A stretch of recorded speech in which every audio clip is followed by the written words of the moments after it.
Rescuers continue to search for survivors following the magnitude 7.8 earthquake in Turkey and Syria. Find out what you can do to help. We spoke to an expert about President Biden's upcoming State of the Union address. Learn more about what to expect. Beyonce breaks the record for most Grammy wins. Now her fans want your help to get tickets for her world tour.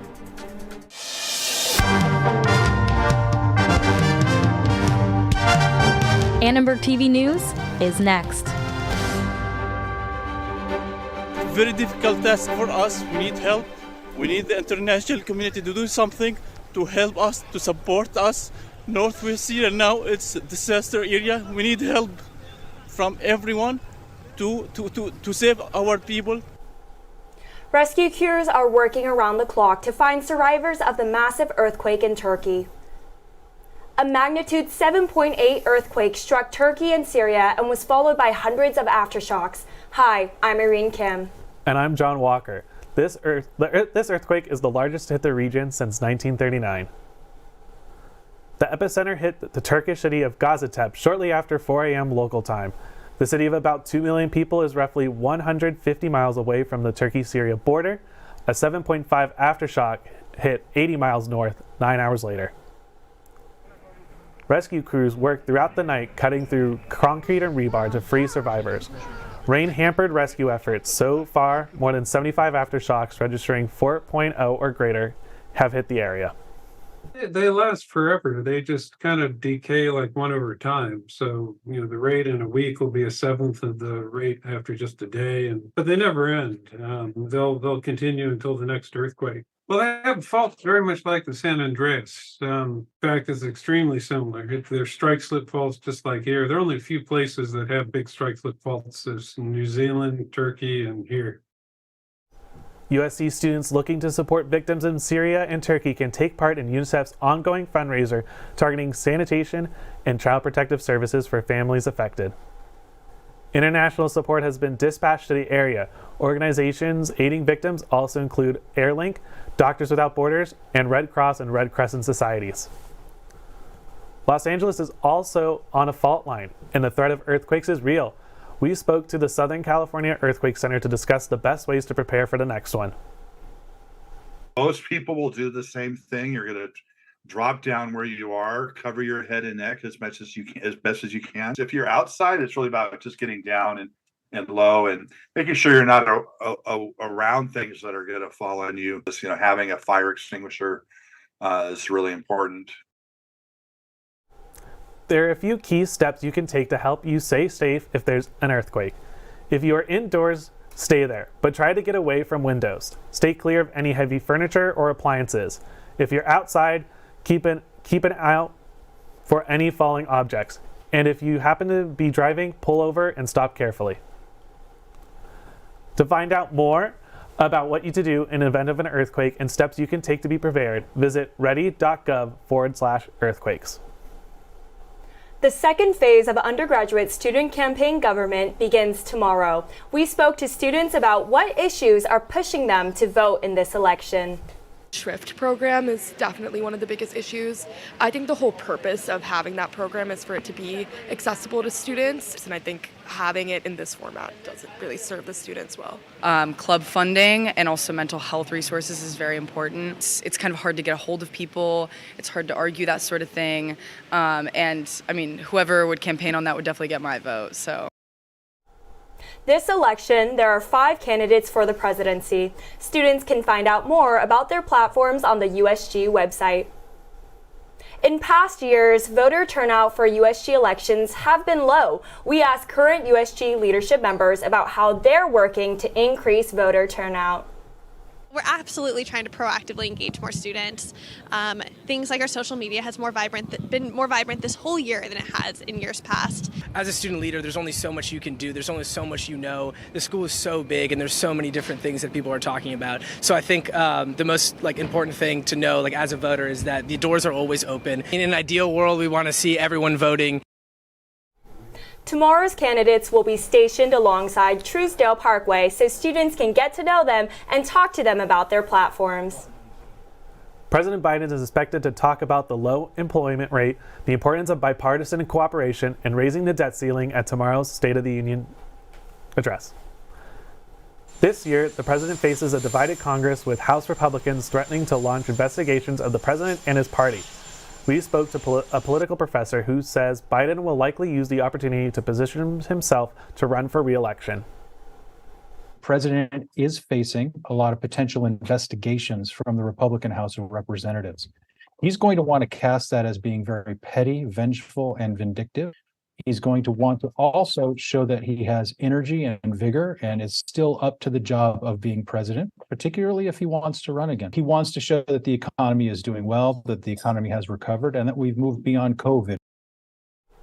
Tomorrow's address starts at 6 p.m. Pacific time. Last year's State of the Union was watched by 38 million viewers, making it the president's largest audience of the year. LA County may get stricter gun regulations. Tomorrow, the Board of Supervisors will discuss laws to further restrict firearms. This follows last month's massacre in Monterey Park.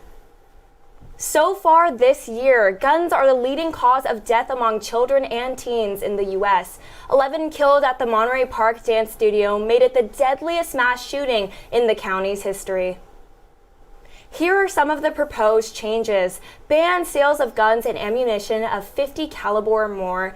Ban firearms of county property. No one under 21 would be allowed in gun showrooms, and gun dealers will be required to install security cameras to monitor customers.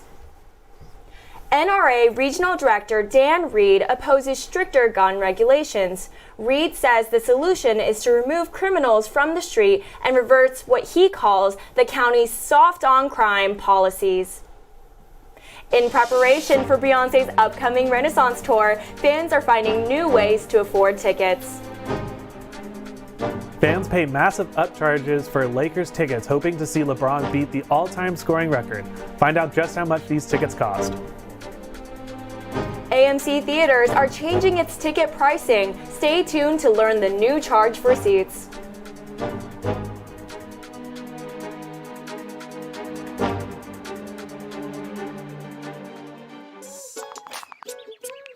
Worried your friend's struggling but don't know how to reach out? You could say, how are you, or get a fake tattoo. You could ask with an app if it works for you. You could write them a text or knit them a sweater. If you can't be together, you could write them a letter. Whatever gets you talking. Whatever gets you talking. You could chat on the game, kick off your flip-flops. You could ask on your couch while you binge watch. However you do it, you gotta ask a friend. And if they don't share, you can ask again. Whatever gets you talking. Whatever gets you talking.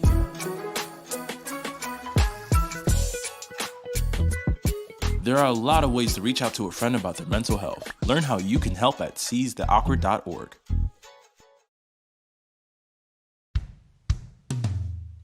Hey world, I have a quick message. It's about safe driving. All right, let's go.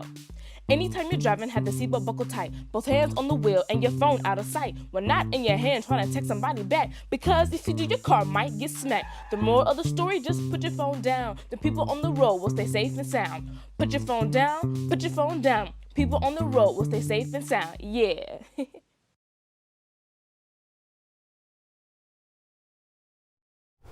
Beyonce made history with a record-breaking career total of 32 Grammys. She won Best R&B Song, Best Dance Recording, Best Traditional R&B Performance, and Best Dance/Electronic Album. I'm trying not to be too emotional, and I'm trying to just receive this night. Beyonce was actually stuck in traffic, so she didn't make it in time to accept her first 3 Grammy wins of the night.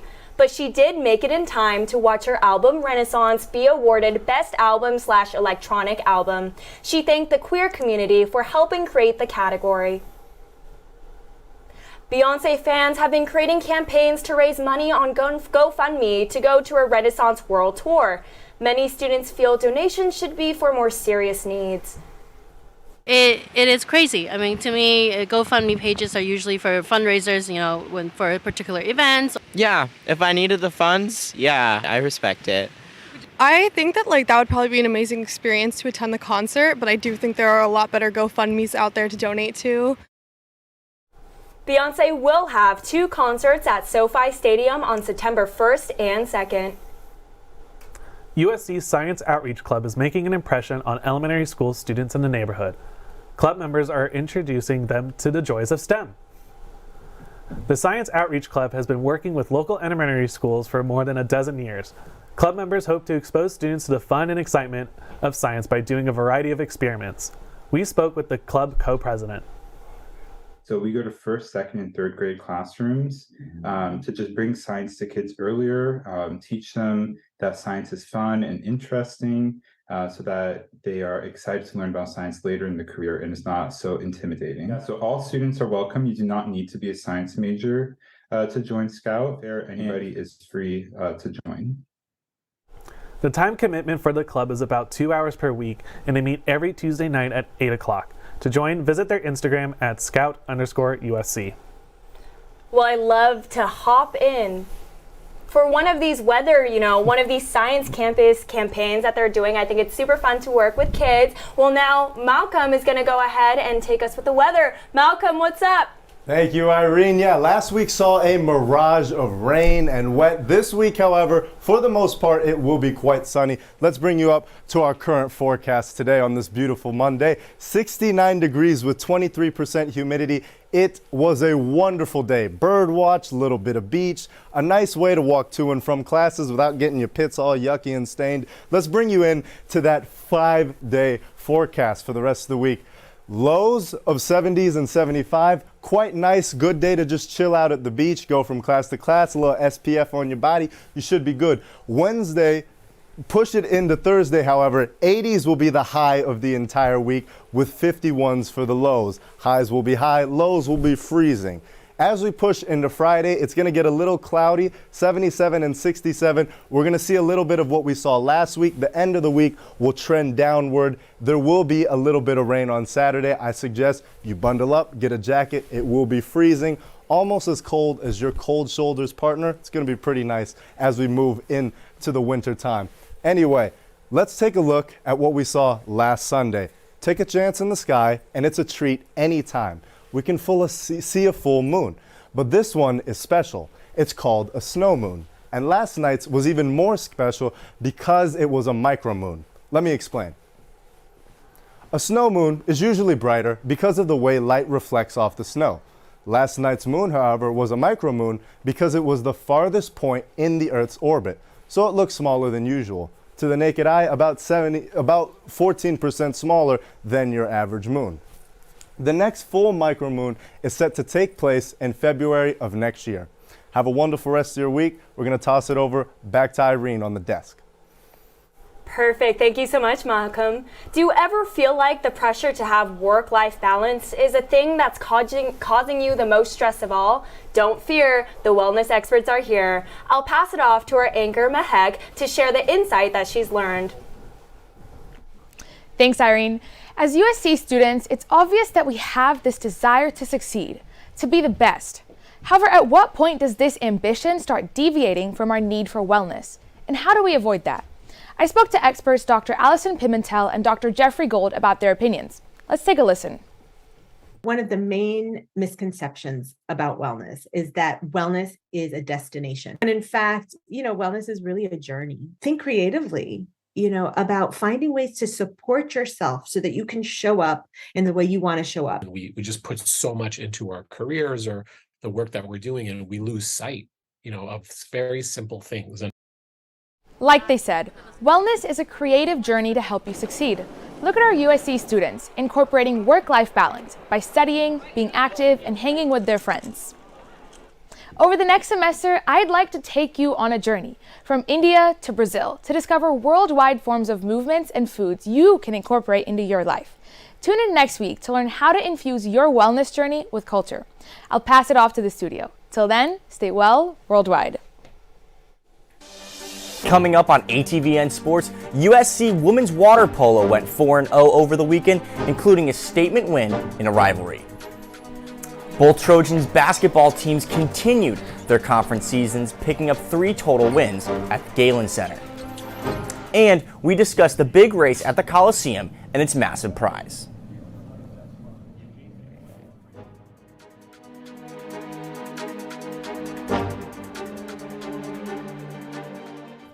Leaving hot coals improperly extinguished can cause a wildfire. Hey guys, it's Smokey! It looks as if Smokey is going to use the drown, stir, drown and feel technique. After the first drown, a good start. Next, another drink. And finally, a close feel. Is it cool? Okay. Yeah. Hey, Smokey, catch! Oh, my bad, Smokey. Only you can prevent wildfires. When I was your age, I was just like you, fascinated by stars.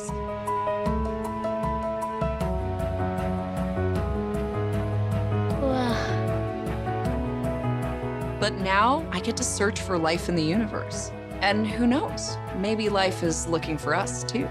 So we're like aliens to them? Yeah. Does anyone want to be a scientist now? I do. Awesome. We need more girls in STEM. Maybe we can find aliens. I'll never forget the day our landlord called and said, read your lease. No pets allowed. My owner tells him my dog ate the lease, but that didn't work. And now I'm stuck in a shelter. But this pit bull is ready for a new crib. I'm loving, loyal, and play well with others. So don't be intimidated by all my muscles, because the biggest one I have is my heart. That's right, I said it.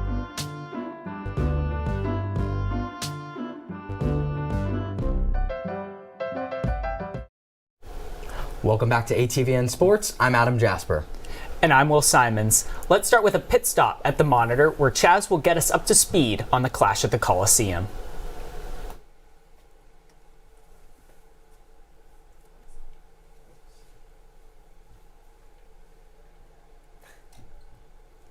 There we go. LA's very own NASCAR Busch Light clash at the Coliseum took place yesterday. Martin Truex Jr. was the first to pass the checkered flag and win that $1 million prize. This is the second year NASCAR has brought this one-of-a-kind race to the Los Angeles Memorial Coliseum. 27 drivers circled the quarter-mile track at speeds up to 70 miles an hour. The 150-lap race around the narrowest track in NASCAR resulted in 16 yellow caution flags. After 75 laps, the race took a halftime break as Wiz Khalifa performed some of his biggest hits. The question now is whether or not NASCAR will return for the third year in a row in 2024. Now we head from the asphalt over to the hardwood. Adam, take it away.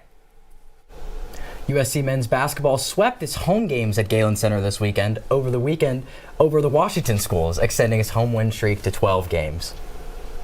Andy Enfield earned his 200th win as USC head coach Saturday night when the Trojans defeated Washington 80-74. 2 unexpected Trojans led the way, freshman guard Trey White and sophomore guard Kobe Johnson. The two combined for 43 points and led a USC team that was without starter Joshua Morgan and 6th man Reese Dixon-Waters. White won Pac-12 Freshman of the Week for his career best performance Saturday, the second time he's earned that honor this season. USC women's hoops fell at Galen Center for just the second time this season on Sunday, dropping a thriller to number 22 Arizona. The Trojans lost 81-75 in double overtime to the Wildcats. USC had leads at the end of regulation and the first overtime period, but couldn't get the stops it needed down the stretch. Graduate guard Rokia Doumbia had a massive game off the bench, making every shot she took from the field. But the Trojans couldn't stop Arizona fifth-year forward Kate Reese, who finished with 33 points. Both USC basketball teams received votes in the AP poll today. Let's send it back to Chaz to preview this week's matchup for both teams. It is an absolutely massive week for USC hoops. ESPN's Joe Lunardi has the men slotted as a 10 seed in the latest edition of Bracketology. Over on the women's side, the Trojans are currently projected as an 8 seed. On Thursday, the men travel up to Eugene to play a tough Oregon team who is coming off a big win in Tempe against Arizona State. SC will then play Oregon State in Corvallis on Saturday. The women will be welcoming the Oregon schools to the Galen Center on Friday and Sunday. The job is nowhere near done for both squads, with 9 conference games remaining for the men and 6 for the women. Huge implications this week for the college basketball tournaments. Adam, Will, back to you guys at the desk to break it down. Yeah, so Adam, which team do you think has a better resume for the NCAA tournament? Is it the men or is it the women? I think it's the men's team. You know, they have a statement win in UCLA at home at Galen Center. It was just dominant in the second half. They really showed out. And so I think that win is going to be defining for their resume. Yeah, but you have to remember the women have a better win than the men. They beat then ranked number 2 Stanford a few weeks ago, and you have to remember the women's Pac-12 is deeper than the men's side of the conference. So I think that those secondary wins that the USC women have will carry over and help their resume a little bit more than the men. You know, that's a great point. I just think that this men's team is a little more well-rounded. They've shown sparks of just having a great offense at times, especially when they get running on the fast break. I just don't think you can say the same for the women's team. Yeah, but you have to remember the women's team has one of the most exciting defenses in college basketball. They're so good. They've held so many teams under 50 points, including that previously mentioned Stanford team that's one of the best teams in the country. They play such good defense night in, night out. Yeah, absolutely. We'll have to see how those two teams fare as their seasons come to a close. Number 2 ranked USC women's water polo won the Triton Invitational this past weekend. The Trojans went 4-0 with 3 wins over ranked opponents, including an overtime victory over number 3 UCLA in the championship game. And number 7 USC men's tennis also had a strong weekend, starting with a win over number 15 Florida. Then Stefan Dostanic upset the number 1 player in the nation in singles as the Trojans beat number 13 Georgia on Sunday. That's all we've got for ATVN Sports today. I'm Will Simons. And I'm Adam Jasper. Thanks for tuning in. Now let's head to Irene. You and your friends may be paying different prices for movie tickets. Find out why next.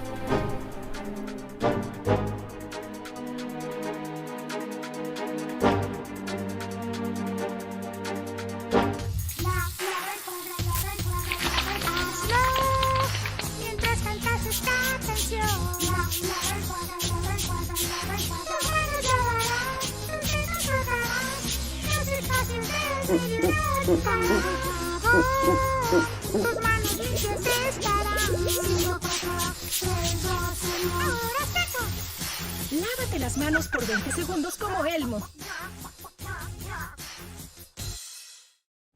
Hay algo especial acerca de este lugar. Se siente como un hogar, una sala debajo del cielo y los árboles. Rodeado de aire fresco y la naturaleza. Todo aquí para que lo disfrutemos y para que lo cuidemos. Tenemos la responsabilidad de cuidar de esta tierra que llamamos casa, de preservarla para las generaciones que vienen. Cada acción pequeña contribuye para un cambio mayor y cada uno de nosotros podemos hacer la diferencia. Hay algo especial acerca de este bosque. Es un lugar donde se hacen recuerdos y juntos podemos preservarla y protegerla.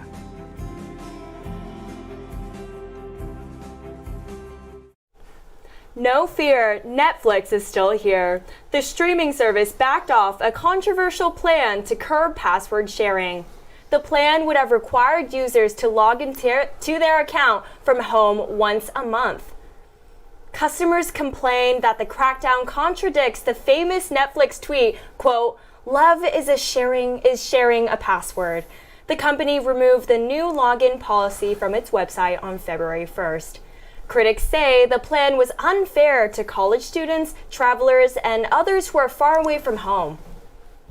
The policy change might sway users to keep their subscriptions, but don't get too comfortable because Netflix plans to introduce new ways to make sure you pay to play.